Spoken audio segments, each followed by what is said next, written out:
Ready? 3, 2, 1, start.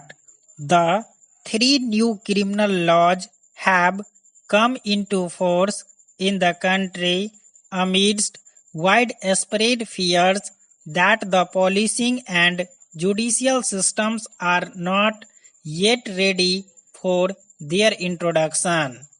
Bearing reports of some rudimentary training to station house police personnel, some workshops here and there, and an upgrade to the crime and criminal tracking network and systems which will help ease the filing of complaints in electronic form. The exact level of preparedness among the upper and lower echelons of the police is unknown.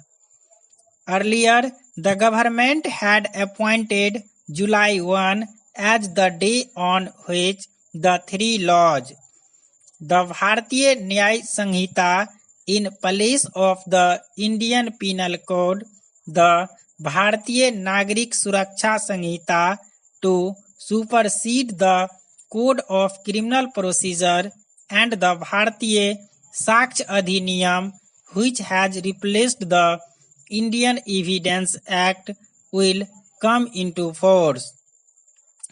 It appears that the Union government decided that it is better to implement them and let the police, courts and lawyers fumble their way towards a rough transition than await a time when everyone involved in the administration of criminal law is brought up to speed.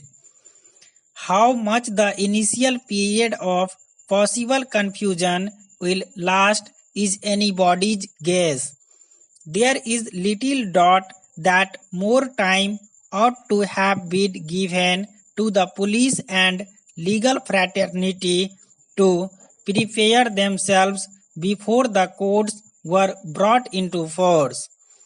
The very names of the new laws appear obscure, with many questioning which there is no English equivalent for the new codes and why they should bear unfamiliar Hindi names. There was no change in the name of the Criminal Procedure Code when the 1898 original was replaced with a new one in 1973.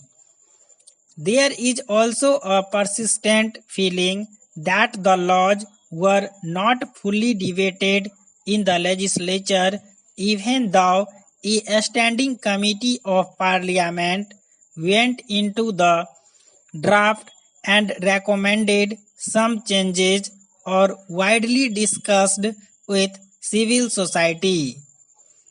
There is a looming fear that some of the new provisions, especially the one relating to police custody that can be availed of in multiple tranches, will sharply empower the police to the citizens' disadvantage.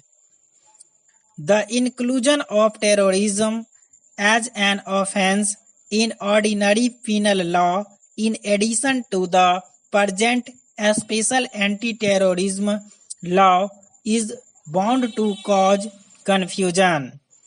The center's announcement that states are free to make their own amendments is fine, but there is no assurance that such amendments will get early presidential assent.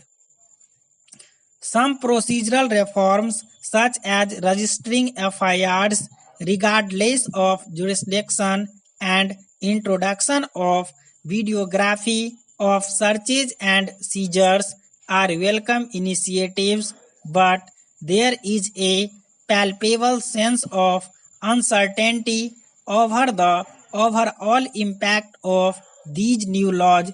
Stop.